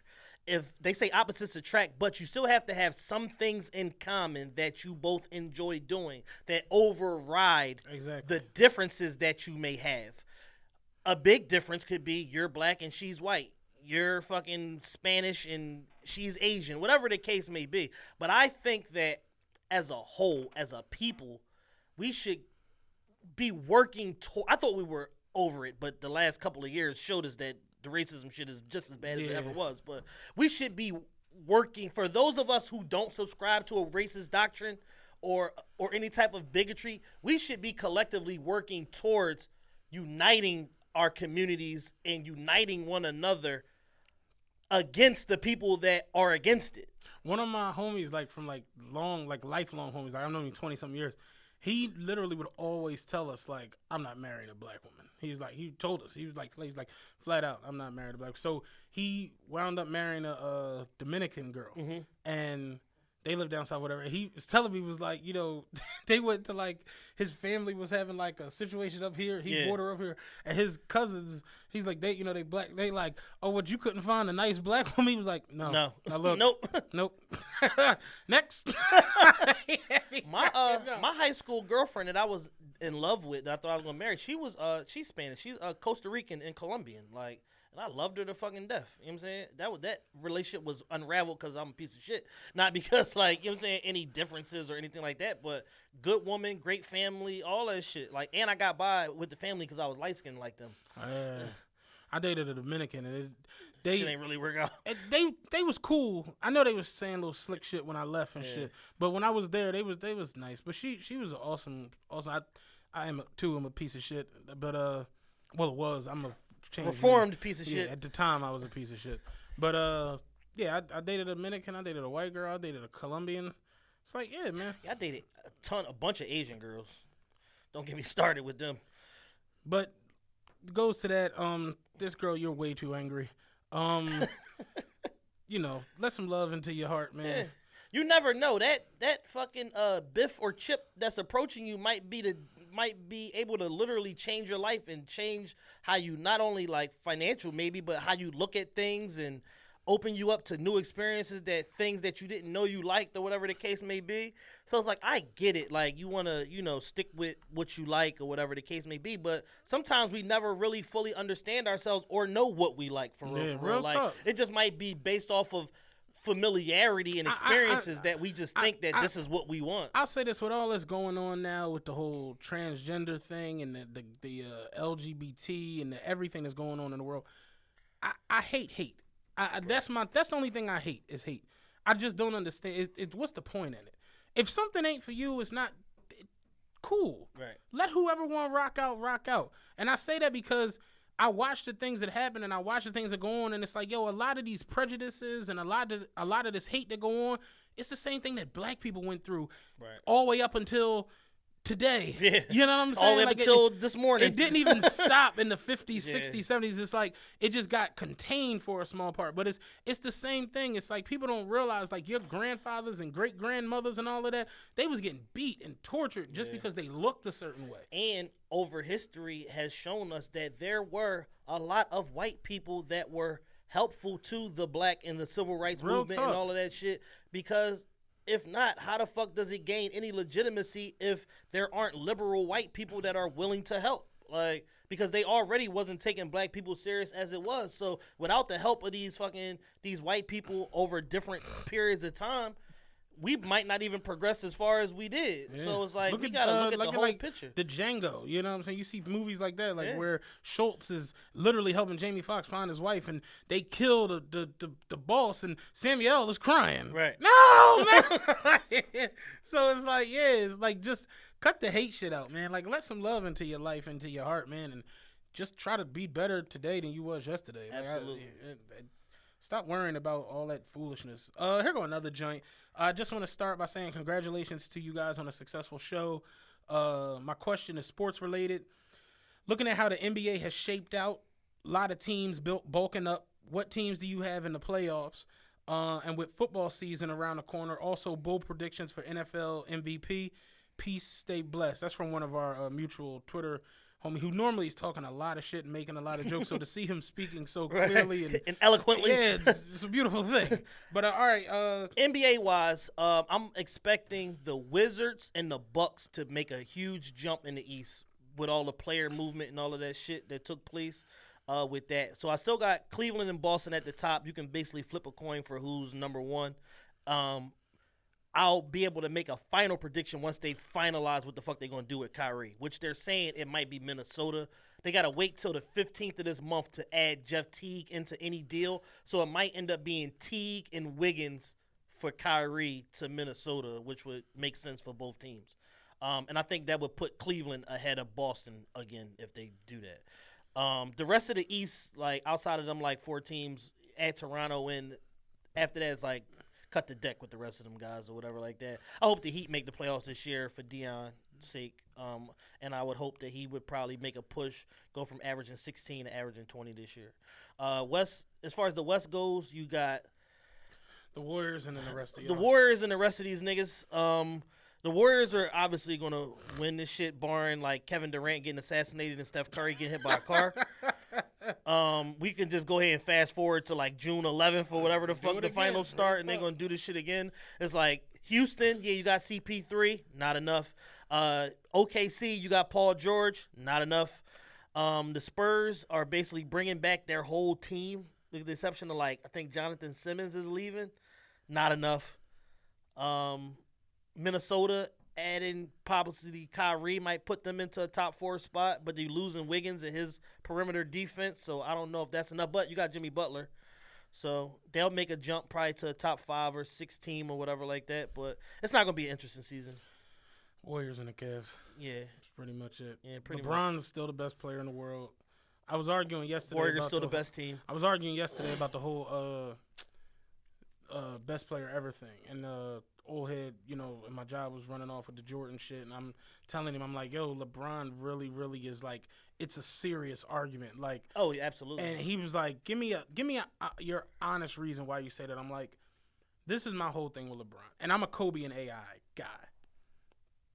LeBron is entering his 15th year in the NBA. And he's still the best player. He literally, in the finals just now, led the finals in points, rebounds, assists, and field goal percentage, and averaged a 30-point triple-double. Nobody you've ever seen in their 14th year is doing that. Shaq, Kobe, LeBron, Magic, Bird, Jordan, none of them. LeBron is 15 years in. He's the best player on the court.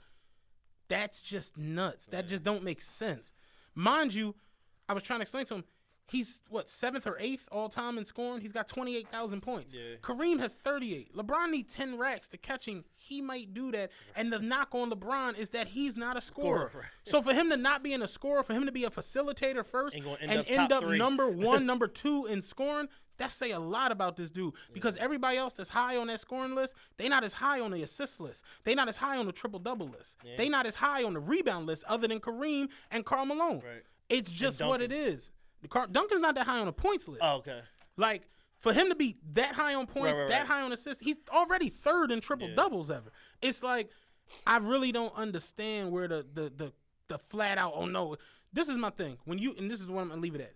When you're arguing individual things like best player ever, best defender ever, best rim protector ever, best player overall in the game of basketball, why is it that when you argue individual things, the first thing y'all bring up are team accomplishments? Right.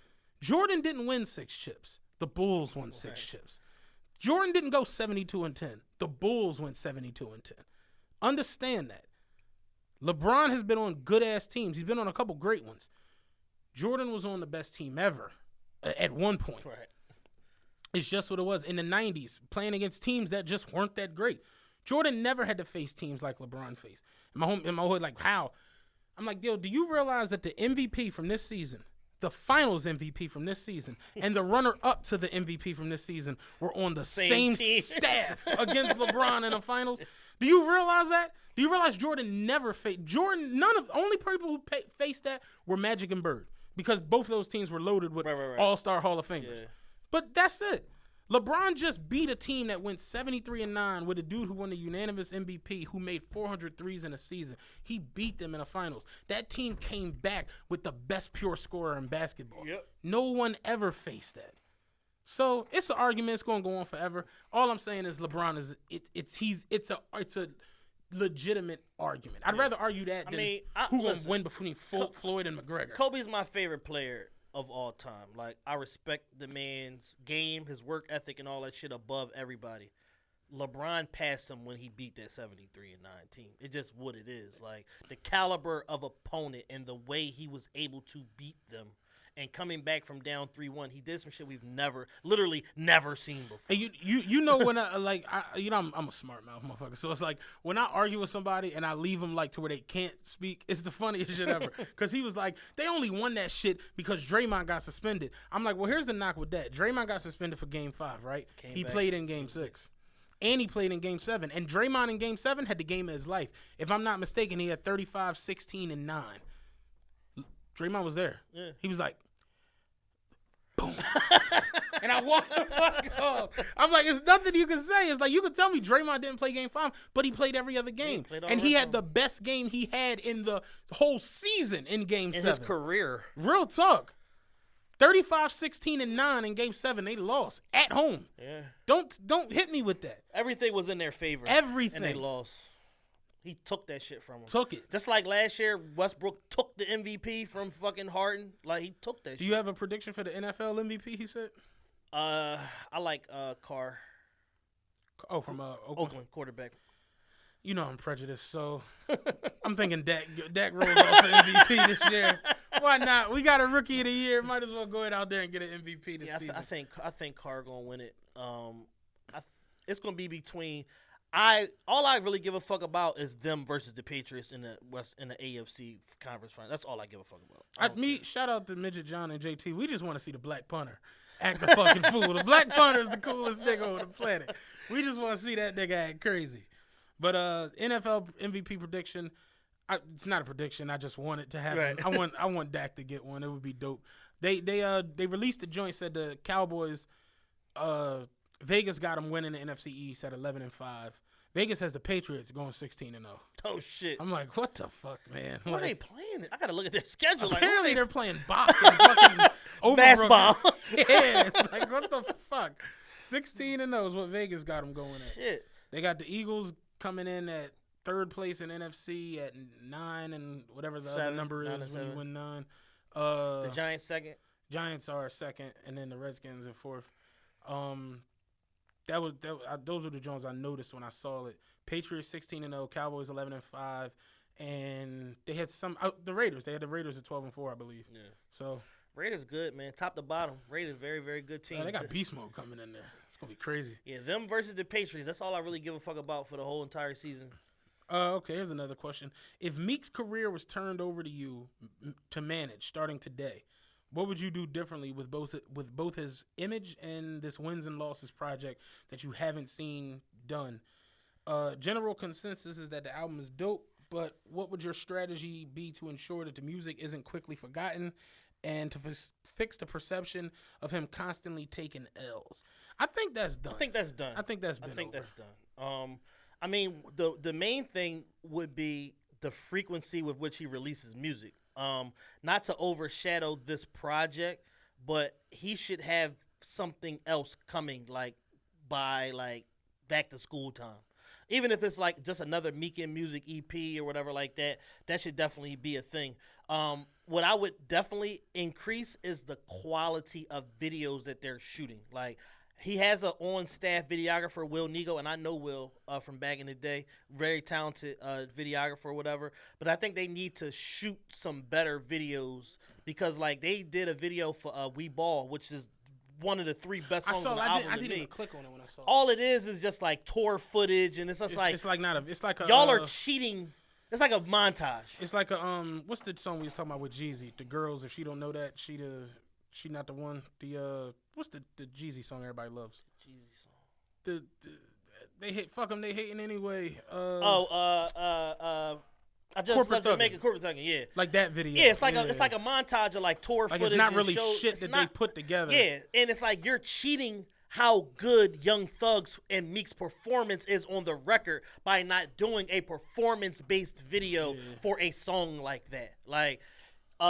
He should definitely make more records in the vein of Open, the record with Ty Dolla $ign, more, not that he should start making whole albums like that, but that should be a focus going forward. I'm going to sprinkle in 2 or 3 of these joints with all of the super duper anthems and the hard shit because his music lives in the clubs, but this is the first album where it's living on the charts. Mm-hmm. He's got 7 songs in the Billboard Hot 100. He's never had that before. So already he did a buck. I just had to recheck the numbers. He did 98,594 or whatever. So he did 100,000 his first week. He did 37 the second week. And the album is performing. It's not outselling Dreams Worth More Than Money, but it's outperforming his last 2 album cycles or whatever. And he just needs to – it's more of the same, and he's doing media at a more rapid pace than he's ever done it. He did every urban media outlet except for Breakfast Club, and he got a problem with them, so I understand why he didn't do Breakfast Club. But he did every other one. I wouldn't mind getting him up here. Oh man, listen. If anybody out there listening, that can plug us, Ready, whoever out there that can plug us, we definitely. Rob, you fake connected. Yeah, you know what I'm saying? Get us. We're coming to him. You know what I'm saying? I'll say this with the I forgot what I was gonna say. Jesus Christ. What did you just say about the album performing? Oh, I'm saying like it's not outselling his last album, but it's outperforming it. As far as like the type of records he's making are different. That's records. why I was gonna go to it. Meek has, I feel like all of the L shit, all of that. That's the thing of the past. Yeah. He's bounced back wonderfully, honestly. Yeah. My thing with the only knock I got with the album or anything he's doing right now is the features, and that's the problem with losing to Nicki Minaj, not having Drake, right. not like realistically. Why hasn't there been a Jay-Z feature on none of these albums yet? Well, he actually had one on the first album, but it didn't make it, and then they re-released it as this like a one-off record or whatever. And I guess Jay didn't clear it, so they didn't do nothing with it. But it was like a shitty record, honestly. That's what I thought that was gonna happen on this album, like a Jay feature. And we've been waiting for a Jay feature since "I'm a Boss" remix. Like he's with Rock Nation still, right? They part of his management. So you would think that would have happened already. You know what I mean? So the features on the album, I mean, they cool. I really like the one boy. He's got the funny name. It's a singer or a rapper? Rapper. I just was listening to the shit. Who, Lights? No. Yeah, Lights. Lights Camera. Yeah, Lights Camera. Yeah, that's he got it spelled a funny way and shit. Yeah. But I liked him. Quavo is Quavo, so you're going to get what you... And Ross, I feel like Ross is, he's on his back nine right now. Yeah. But... Like, he got a amazing performance out of Gotti on this album. That's one of the best raps I heard all year. I'm not the biggest Gotti fan, but it is a good He's song. Talking that shit. Yeah. It's a good record. Gotti's verse is so good, I kind of cut the record off before I get to Ross. And I like Ross a lot. It's kind of weird. Like, that's what I mean. Like, Ross is on the, it's just like more of the same shit. I think Thug might have, like, feature of the year. Yeah, absolutely. Yeah, Thug shit is just It's crazy. not even close. Yeah, it's just not real close. good.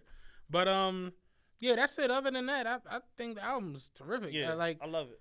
He's definitely, like you said, doing way more media now, doing way more things than I've seen him do before. So I seen him doing like radio stations and little small radio stations in DC and fucking new station that just got launched in Atlanta. Like he's hustling. Like he's running the media circuit. You know what I'm saying? He did Angie Martinez. He did Ebro. Like he's making the right moves. Okay. What do you do if you catch the mother of your children smashing in your bed? You sleeping. Y'all live rough lives. Like, do you want the PC answer or the OJ answer? I mean, PC or the OJ. I mean, at the end of the day, it's the mother of your kids, so you can't kill her. So that's what I'm saying. You got to take that into account. You don't want your kids to end up in the system because you going to jail and she gonna be you gonna have to go to her family had to go to a funeral. So whatever you do, don't kill her, bro. You know what I'm saying? But if anything, this should just be an awakening that whatever you thought was going on ain't going on, my man. Yo, like somebody the other day, we was in the shop and they was talking about calling cheaters. And I'm like, yo, if you gotta call cheaters, it's already over. They cheating. If if I gotta call a fire department, my house is already on fire. Exactly. Like you don't walk in, everything cool, be like, let me call the cops. Like, nah, that don't make sense. No, somebody move my motherfucking painting. Y'all need to take a note of this shit just in case it come up missing. So I'm like, what if, like, and I was like, what you call cheaters? And then these motherfuckers is out there in 2 church vans, fucking waiting to jump out on the bitch because she in the bar with this nigga for $2 Tuesdays, and now you got running there with all these fucking cameras, like, or even worse, she getting partied or some shit like that. Yeah, it's like some shit you better off just going on the hunch and just like rather than finding out the full truth and then killing yourself. Remember old school when he walked in and shit? Like, yeah, you don't want that. Like, I'm here for the gangbang? Yeah. Like, you don't want that. So it's like, you got to call cheaters, bro. They already cheating. Man. Already cheating. Don't do it. Knowing what you know now after years of promoting events, as a new promoter, post having your first successful event, What would be your next move to build on that success? Stop promoting in Philadelphia. I was wondering if you was gonna be like serious. Get the fuck out of this market. It's actually terrible. You know what I'm saying? It's actually terrible. Get the fuck out of this market. Here's the thing.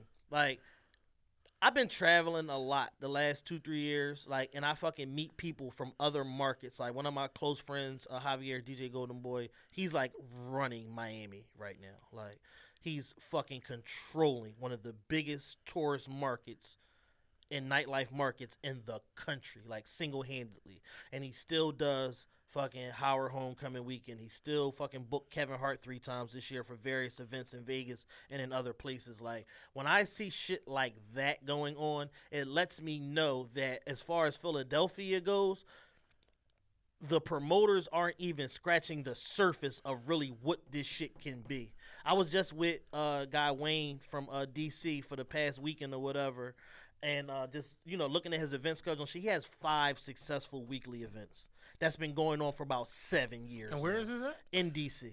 Like, he's got 5 weekly events. Like, he's got like a fucking Wednesday, a Monday, a Friday, a Saturday, a Sunday. You know what I'm saying? Like, he has 5 fucking weeklies. Like, he's making, I don't even want to quote the number, he's making stupid amounts of money. So it's like, when you realize that, like, you in a market where you could be putting literally the same amount of effort in as these guys, and you're not making 10% of the money, you really kind of like cheating yourself, so to speak. Like, which is kind of like why I've fallen back from the shit, because it's like, yo, for all my bright ideas and all my ingenuity and all these fucking fantastic ideas that I have, the market is unable to fully support it in the way that I need it to make financial sense. And not just to put money in my pocket, but to be able to continue to do the dope shit that needs to happen that could change shit here over and over and over again. So that's the problem. But what I would say is, if you coming off a successful event, what you need to focus on, kind of what Tyler was saying last week, is honing in on your audience.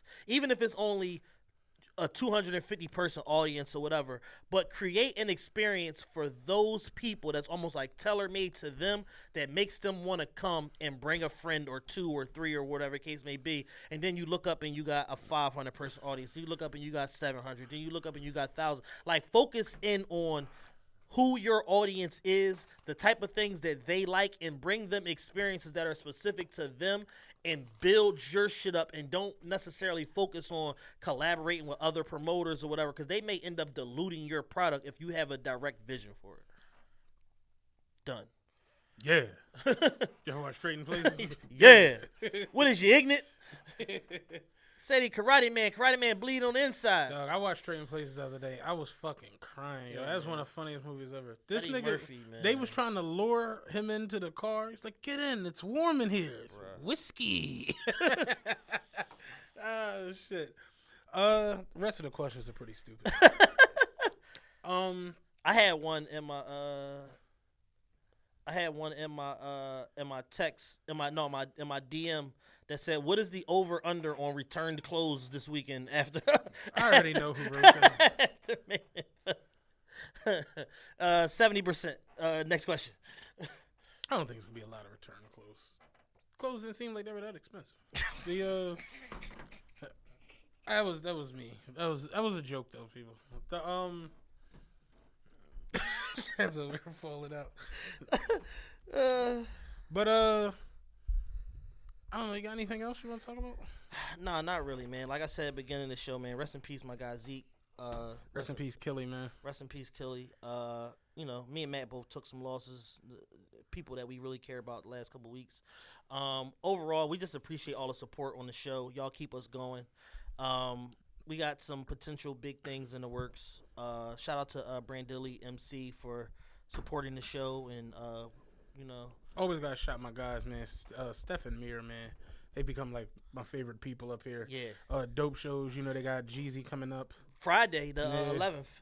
So if you haven't already, go to Ticketmaster.com. Get y'all tickets for dope shows with with Jeezy, P&B Rock, YBS Scola, Black Poppy, and Pound Side Pop this Friday. If you want the Section 103 tickets, DM DTE Mir or DM Steph Vinny.chase_ or dope shows. I don't even know how the underscores are, but dope_shows_. I believe. There you go. DM them. You can get the Section 103 tickets there. Bring them to your door, and that's pretty much everything, man. You know, we grateful to have a platform to be able to come talk shit and educate y'all every single week, and we appreciate the fact that y'all. Yeah, listen. man. We got something that could be brewing big. Yeah, we're not gonna get ahead of ourselves. Let's not. Let's not. But fingers crossed. Go and talk shit if it all goes down. Definitely. Want to talk some shit? Yeah, you want to talk some shit, bitch? But yeah, man. Like Chad said though, man. Grateful to have literally this whole man. I'm talking about I didn't realize people who would see me every day yo, man, what's up with a new episode? Tuesday, Chad was gone. I was doing something we probably get it on Tuesday. Then Tuesday come. What's up with the new episode? What's up with the new episode, cuz? Oh, nah, look, we, I don't know, it'll probably be Thursday because I'm off and then Chad. The Friday, dog, you told me, look, my fault, So to have people like that, anticipating episodes, man. Yeah, it means a lot. People literally, I had 6 or 7 people. I'm talking about 2 people on a bus, get on, why y'all don't just do 2 or 3 a week? And just, I'm we need a sponsor. Yeah. Wouldn't mind a sponsor, please. Get a sponsor. You know what I'm saying? So it's do a million shows a week. Yeah, we would, really. But yeah, like he said, man, it's dope to have this platform, have this situation we can come in here, talk, joke, play around. It's all in good nature, all in good fun, man. I ain't really got nothing else to say. That's about it, man. Go home, watch Power, and eat these turkey chops.